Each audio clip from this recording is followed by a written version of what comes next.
Dear students, welcome back to next session of chapter 2, that is silk. In first 3 sessions we had completed about historical information of silk fiber, countries producing silk fiber, types of silk fiber, manufacturing process of silk fiber and properties of silk fiber. In this video, we are going to learn about wild silk, spun silk and uses of silk. Friends, in previous video, we have already studied about cultivated silk and wild silk. Before we start about wild silk, we will revise quickly about cultivated silk. All of you know that cultivated silk is produced by species of moth called Bombyx mori, and these moths or worms are fed only on mulberry leaves, means mulberry leaves is the only food provided for this worm. And this silk is obtained by the technique of rearing of silkworms, that is called as sericulture. Now let us see what is wild silk. You might have heard about wild silk in last video. Wild silk is that silk which is harvested from silkworms that grow in the wild and eat a diet of whatever plant food is available to them. Students, there are several types of caterpillars other than Bombyx mori, which spin cocoons. Silk obtained from such cocoons, means other than Bombyx mori, is known as wild silk. Student, you might have heard about 3 names of silk, means tussar silk, muga silk and eri silk. These 3 silks are examples of wild silk. Now in wild silk, instead of mulberry leaves, this silkworm live on oak or castor leaves, means they are live on oak or castor tree and ate oak and castor leaves. So because of this food, as this food is coarse food, because of this the silk produce is irregular and coarse, means it is inferior quality silk. It is also hard to bleach or dye. The tannin in the oak leaves gives tan color and it is generally woven with the naturally colored thread. Then compared to cultivated silk, wild silk is less lustrous. Reason behind it that in degumming process, as low percentage of sericin is removed, cultivated silk is wild silk is low lustrous. So it is washable and less expensive. Then let us study about spun silk. All of you know that silk is the filament, but spun silk means when silk yarn is formed from the staple fibers of silk is called as spun silk. Staple fibers means short length fibers. So let us see in detail. Staple lengths or staples or inferior silk filaments obtained from waste material are carded and combed and are spun together like cotton, linen or wool yarns. These yarns are known as spun silk.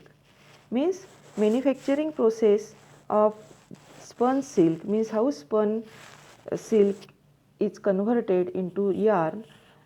In this process is same as cotton, linen, wool, means same as the process used for short length fibers. Now there are various sources of staple silk. As this silk fiber is filament, we are going to study what are the sources for this staple fiber. First is pursed cocoon. First cocoon means from which moths have cut their way and emerged. Second source is double cocoons produced when two silkworms spin their cocoons too close together. Third source is floss brushed from cocoons means before reeling and coarse and uneven fiber at the beginning and end of each cocoons are called as floss. Then the machine waste or scrap left from the operation like reeling and throwing. So all these are the various sources of staple fibers which are used for spun silk. Spun silk is less lustrous than reeled silk. Reeled silk means it is cultivated silk. So spun silk is less lustrous. It is not as strong or as elastic than reeled silk. As the yarns are made from staple fibers, spun silk fabrics tend to become more fuzzy. It is less expensive than reeled silk, and spun silk is used for shunting and pile fabrics for dress trimmings, linings as insulating materials. So I hope you got this point, means wild silk and spun silk. Now let us start uses of silk. Apparel uses, household uses and miscellaneous uses. Now we already studied that silk is called as queen of fabrics. Why it is called as queen of fabrics? Because of the two reasons. Silk is the only natural filament fiber, means silk is only one natural filament fiber, because wool, cotton, linen, jute, all these are staple fibers. So silk is only one, and because of this it is called as queen of fabric, and second reason is because of its strength. So this silk has a unique combination of properties not possessed by any other fiber. Silk fabrics are luxurious in appearance and feel. It is very strong fiber in relation to its filament fineness. It is very elastic and wrinkle resistance, and because of its high absorbency, it is appropriate for warm weather wear, and because of its low heat conductivity, it is also appropriate for cold weather wear, means these fabrics are suitable for winter wear as well as summer wear. Silk dyes and prints readily to beautiful brilliant shades. It is adaptable to a variety of fabric construction, for very sheer chiffon to heavy, rich, beautiful brocades and velvets. Brocades means zari fabrics. Now let us see uses one by one. First is apparel uses. Silk is used primarily in apparel items and high fashion items. It is worn in festivals and traditional ceremonies like weddings. It is used for bridal wear, kurtas, tie, scarf, saris, men's jackets, etc. Then regarding household uses, in furnishing, silk is often blended with other fibers. You all of you know that what do you mean by blended fabrics? Means when fabric is made from two or more than two types of fibers, these fabrics are called as blended fabrics. In last chapter, we heard the example cot's wool, means wool which is fabric which is made from wool as well as cotton. So like that, this silk is also used for blended fabric. Silk blends are often used in window treatments and rich luxurious upholstery fabrics. Occasionally, beautiful and expensive handmade rugs will be made of silk. Then let us proceed to another property, that is another uses, that is miscellaneous uses. All of you know that silk threads are used for embroidery.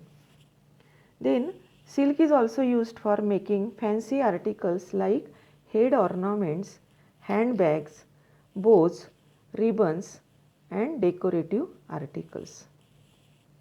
So students, this is all about uses of silk. I hope you got this point very well. Now let us see points to be remembered. In this video we had learned about wild silk, spun silk and uses of silk. Uses means apparel uses, household uses and miscellaneous uses.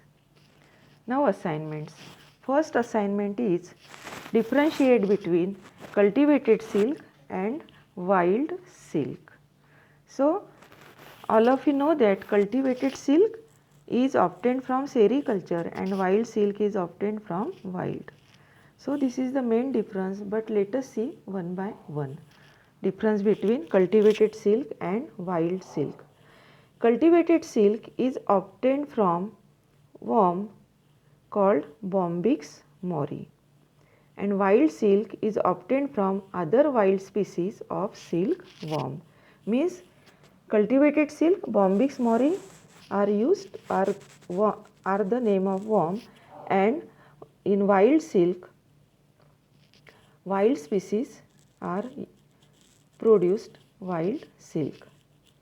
Then silkworms eat leaves of only mulberry trees. Means in cultivated silk, these worms feed on leaves of mulberry tree, but for wild silk eat leaves of castor or oak tree. Regarding quality, cultivated silk is very smooth, lustrous and delicate, and wild silk is not so smooth, lustrous or delicate. Regarding color, original color of cultivated silk is cream or off-white in color, and original color of wild silk is darker in color. So this is all about cultivated silk and wild silk. Now next question is write about sources of staple fibers for spun silk. All of you already know that spun silk is made from staple fibers, means short fibers, and the silk is the filament. But there are various sources for staple fibers, and these staple fibers are converted into spun silk. So let us see the sources. First source is pursed cocoon, from which moth have cut their way and emerged. Second is double cocoon, produced when two silkworms spin their cocoon too close together. Third is floss brushed from cocoons.